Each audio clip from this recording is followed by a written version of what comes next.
নমস্কার, জয় গুরু।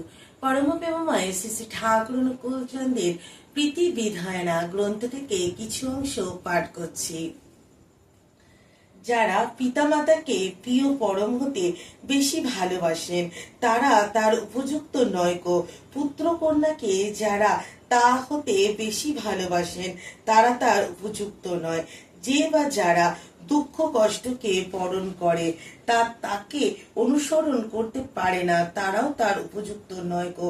কারণ তার প্রতি তাদের অনুভূতি ক্ষীণ ও চ্যুতি বিমুখ হইয়া থাকে। ঠাকুর বলছেন যে আমরা অনেকেই বলি যে আমাদের ইষ্টের থেকেও আমরা বাবা মার প্রতি বেশি অনুরক্ত, যে আমরা তো বাবা মাকে শ্রদ্ধা ভক্তি করছি। তো সেখানে কথা হচ্ছে যে ঈশ্বর বা গুরু যিনি আমারও বাবা মা, আমার মা বাবা মায়েরও বাবা মা, তাই তিনি জগৎ পিতা, তাই তার থেকে বেশি আমরা যেন কাউকে না ভালোবাসি। বাবা মায়ের প্রতি শ্রদ্ধা ভক্তি তো অবশ্যই, তারা আমাদের জীবন্ত আদর্শ, তাদের দেখানো পথেই তো আমরা চলবো। তো তার থেকে ঠাকুরের থেকে বেশি যেন কেউ আমাদের কাছে আপন না হয়। আবার আমাদের মধ্যে অনেকে দেখা যায় যে তারা তাদের সন্তান প্রেমে এতটাই অন্ধ হয়ে যায় যে তারা ঈশ্বরের থেকে সন্তানকে বেশি ভালোবাসে।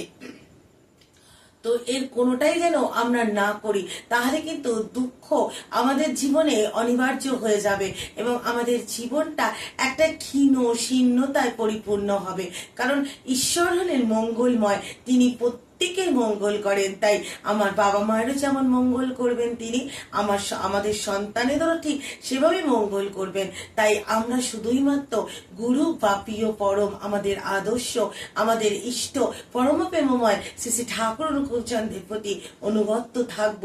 তাকে ভালোবাসলে, তাকে আমাদের জীবনের প্রতি যদি আমরা নিয়ে চলি তাহলে কিন্তু আমাদের জীবনটা অন্য রকম হবে। তাই সব থেকে বেশি বা সবার আগে যার জায়গা আমাদের জীবনে তিনি হলেন গুরু বা ইষ্ট বা আদর্শ, যার প্রতি আমরা সদা সর্বদাই অনুরক্ত থাকব। তবে আমাদের সবকিছুই কিন্তু ভালো থাকবে। নমস্কার, জয়।